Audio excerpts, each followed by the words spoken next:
ভারতের আন্দোলনকারীরা বিশেষ করে ছাত্ররা কত বড় কেলটু আর পংটা জাস্ট দেখেন একবার। কিছুক্ষণ আগেই তারা যে পুলিশকে পেটালো,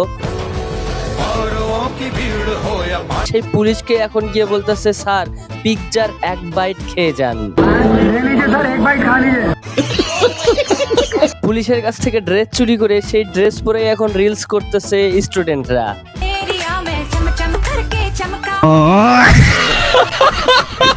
স্টুডেন্টরা কত বড় বিচ্ছু বাহিনী, জেনজিরা কত বড় কেলটু তার আরেকটা প্রমাণ দেখেন। স্টুডেন্টদের আটকানোর জন্য পুলিশের গাড়িতে যে সাইলেন্ট বাজতেছে, সেই সাইলেন্টের তালে তালে নাচ করতেছে শিক্ষার্থীরা।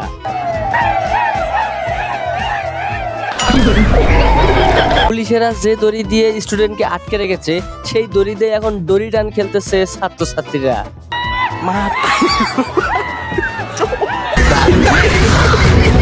কিছুক্ষণ আগেই পুলিশরা যে টিয়ার গ্যাস মেরেছিল, সেই পুলিশের সামনে গিয়ে এখন ছাত্রছাত্রীরা বলতেছে স্যার আর কোনো টিয়ার গ্যাস নাই। টিয়ার গ্যাস কি ব্যবস্থা নেই। শিক্ষার্থীদের থামানোর জন্য দ্রুত গতির পানি মারা হচ্ছিল শিক্ষার্থীদের। সেই শিক্ষার্থীরা কি করেছে জানেন? সেই পানির মধ্যে গিয়ে পানি পানি গান দিয়ে ডান্স করতেছে। জেনজিরা কত বড় কেলটু তার আরেকটা প্রমাণ দেখেন। আন্দোলন করতে গিয়ে মশারি টেনে, রাস্তার ভিতরে মশারি টেনে মোবাইলের রিলস দেখতেছে।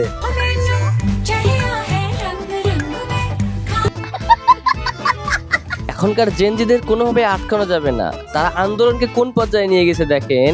আন্দোলনের স্থানকে তারা বানাইছে পার্ক, আন্দোলনকে হাসি ঠাট্টা বানাইছে এবং এমনভাবে আন্দোলন করতেছে যেটা সরকার কখনো পরিকল্পনাই করে নাই।